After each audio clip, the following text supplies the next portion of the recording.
20-year-old who earned 2 lakhs in his first internship. Here's my story. Hi, I'm Arnab. I'm from Assam, Guwahati.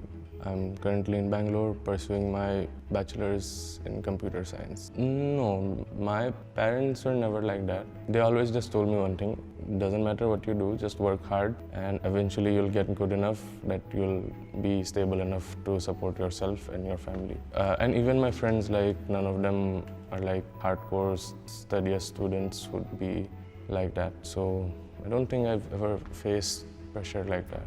I want, at least like they were insisting ki find a college for yourself. If you have to spend 4 years there, you might as well look at it yourself. I went through YouTube, I found out about days and I talked to my father. He was like, yeah, it's good, the syllabus, the curriculum looks good. That was a go from him. And my mother was like, it's Bangalore, it's a good city. We won't have to worry ki you'll be unsafe or anything. And even the opportunities there are good, so it was a go from her as well. In the first sem, they just had us do the complete bare bones of web development.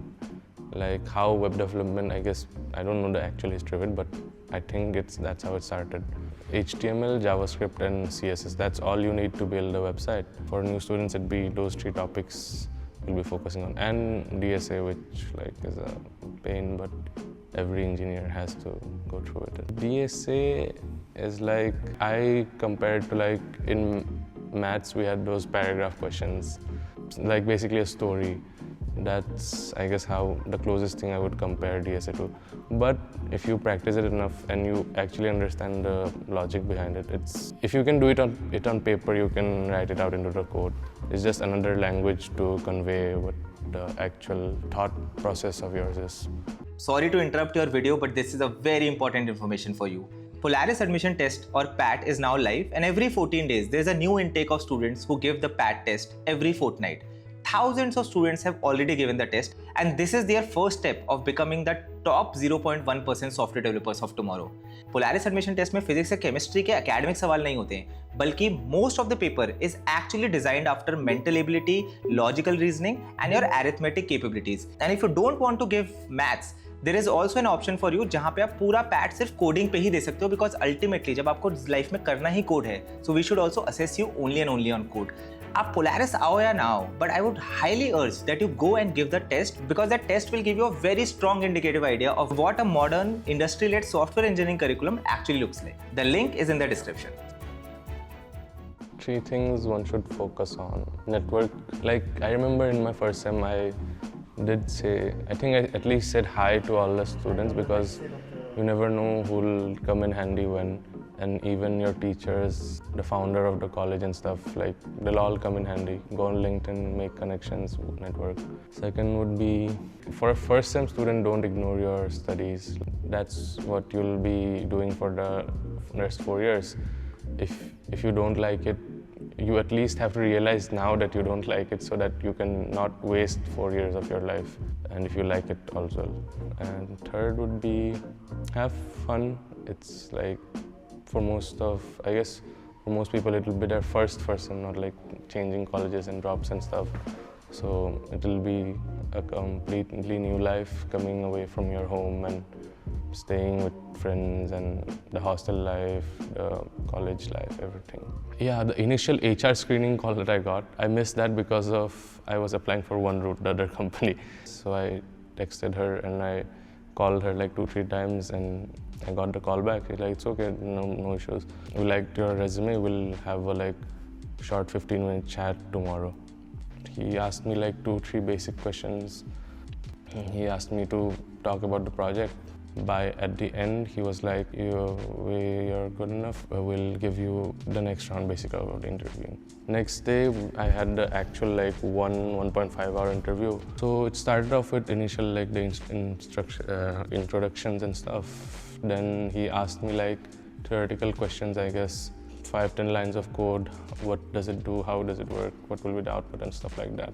Then he asked me a DSA question, and then he made me make a very small practical web application on the spot. There's like sandboxes and stuff for that. So you can, like, for interviewing purposes, you can, like, everything will be set up for you. You just have to write the bare bones code there, and yeah, it will work out. And then towards the end, I asked the question like, on your website, why does this do this and this do that? Directly after this, I went into class and they had given out an assignment to build a project.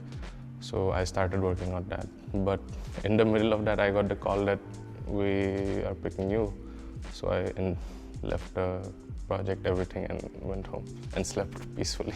To stand out, as I said, you need to have a good enough ATS score to have it be seen by the recruiter. Then to make it stand out to the recruiter, I guess, tailor it to the JD, to the job description. You might have like 10, 20 skills, but if they're looking for those 5 and you're missing even one of those, you need to put those 5 in. I remember my first resume. It was like, Arnab Boro, your school and college grade, and just one line for your project. That I just went into Google Docs and built that. Then after that, I went into Canva and built a resume, and even that failed. And then one of my batchmates was like, you need to keep it simple, just put what actually matters, and then pass it through like any AI technology or anything and check your ATS score. Your recruiters are not going through your resumes like one by one. They just run it through a system. It filters out which don't fit their needs. Your ATS score is good enough, and make it seen. Like, just keep things like your certifications, your education, your projects, technologies you're familiar with. Number 1, don't get nervous. That will mess up your whole game plan. You'll mess up on points which you know by heart, but just because you're nervous, you'll mess it up. Second would be, think out loud. While you're doing stuff, while you're writing your code, your approach to any problem, explain why you're doing, what are the benefits of it, what are the cons of it. Basically treating your interviewer like he's a layman who doesn't understand the technical taste. That shows clarity. Like, if you know a topic, to teach it, of course you know it good enough. And third would be, ask a good follow-up question, like maybe an hour or two research on their company website, whatever, and ask even a single question that shows that you have interest in the company. So for a fresher, I think going to office would be the better choice, because you need the exposure, you need the experience, you need to meet the new people in person and actually get to understand how to work in the industry and in the company. For, I guess, someone who's already been in the industry for a few years, if they want to, they can go for a remote job. They already know how to be productive enough, they know how to work without depending on others. You must know HTML, CSS and JavaScript. Master those 3. HTML, CSS is like not a big deal. JS, it will take you some time, and you might not like completely master it, but like the 80-20 rule applies. You only need to know so much of it. And then, like, if you decide whether you want to go on front end or back end, then you want to do what I did, like when going front end, learn libraries and frameworks that are built using JavaScript, like React, Angular, Vue, Next, all of these. I was applying for like same position, like web dev internships, but now my mindset has changed since I already have it in my resume and I have the projects to back it up. I might as well go into a bit deeper field that pays more, that is a bit harder, more challenging. So I'm trying to like go into data science and machine learning and stuff like that.